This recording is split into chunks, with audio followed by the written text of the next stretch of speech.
جب کبھی کوئی ایسا شاکنگ نیوز آ جائے تو اس وقت سچویشن یہ ہوتی ہے کہ آدمی ڈپریشن میں چلا جاتا ہے. آپ نے دیکھا ہوگا کبھی کسی کے انتقال کی اچانک خبر سن کر آدمی کوما میں چلا گیا, آدمی سب کچھ بھول گیا, یادداشت چلی گئی,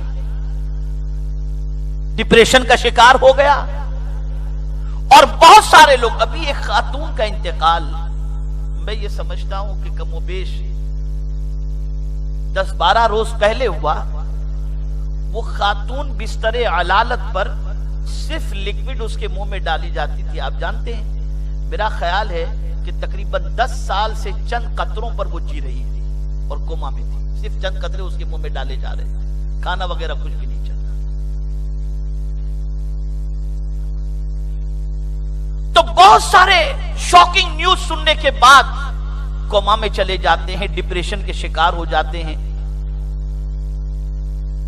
آپ بھی دیکھتے ہوں گے اچانک کوئی جا رہا تھا, حادثہ ہو گیا, بیٹا جا رہا تھا, بھائی جا رہا تھا, رشتہ دار جا رہا تھا, XYZ کوئی بھی جا رہا تھا, اچانک ایکسیڈنٹ ہوا اور آپ اپنے کام میں مصروف تھے اور کسی نے اطلاع دے دی کہ فلاں کا انتقال ہو گیا, ایکسیڈنٹ ہو گیا. سنتے ہی یا اللہ یہ کیا ہو گیا, ایک دم آدمی کے دماغ پر اس کا اثر ہوتا ہے. تو ایسی سچویشن میں وہ پریشان ہو کر ڈپریشن کا شکار ہو جاتا ہے. یعنی چھوٹا بچہ تھا, باپ کا انتقال ہو گیا, جوان تھا, باپ کا انتقال ہو گیا, کسی چیز کا اسے نالج نہیں, باپ کا انتقال ہو گیا, تو وہ پریشان ہو جاتا ہے. اب وہ شوق جو ہوتا ہے, جو شوقڈ ہوتا ہے, جس کو یہ حادثہ پیش آیا ہے, اس کے پاس لوگ جمع ہوتے ہیں اور جمع ہونے کے بعد یا تو اس کے ساتھ رونا شروع کر دیتے ہیں یا اس کے سر پہ ہاتھ پھیرنا شروع کر دیتے ہیں. یہ ساری چیزیں ہوتی رہتی ہیں.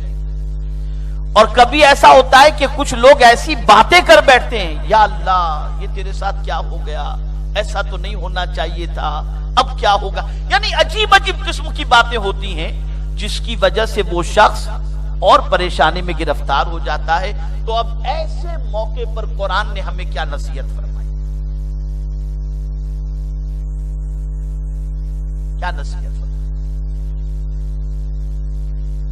اذا اصابتهم مصیبہ قالوا انا للہ و انا الیہ راجعون.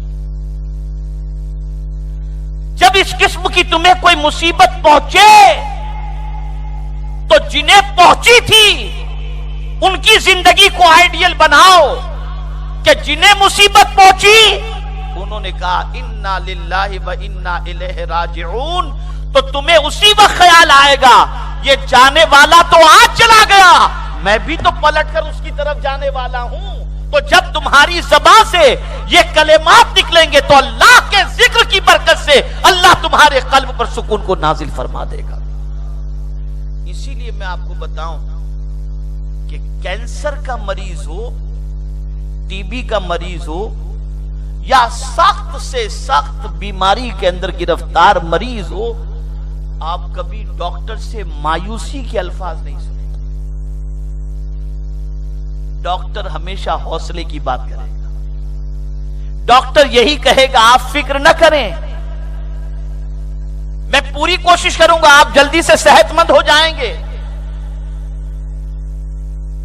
میرے پیارے آقا صلی اللہ تعالی علیہ وسلم کے پیارے دیوانوں, آقا کریم رؤوف الرحیم علیہ تحیت و تسلیم کی تعلیم بھی بیمار کے سلسلے میں یہی ہے کہ جب تم مزاج پرسش کے لیے جاؤ تو سرکار صلی اللہ علیہ وسلم نے فرمایا کہ اس کی پیشانی پہ ہاتھ رکھ کر کہو لا بأس طہور انشاء اللہ.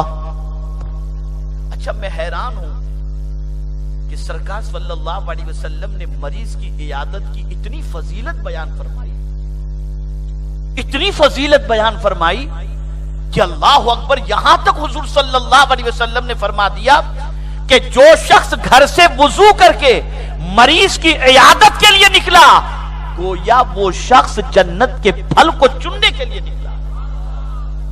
اس لیے کہ مریض چاہتا ہے کہ کوئی اس سے بات کرے, مریض چاہتا ہے کوئی اسے حوصلہ دلائے, مریض چاہتا ہے کہ کوئی اسے راحت دلائے. اے رسول اعظم صلی اللہ تعالی علیہ وسلم کے دیوانوں, ہمارا حال یہ ہے کہ کہ غریب اگر حقیقی بھائی بھی بیمار ہے تو ہمارے پاس ٹائم نہیں ہے، لیکن اگر سرمایہ دار پرایا بھی ہے تو اس کی عیادت کے لیے ہم جاتے دکھائیے۔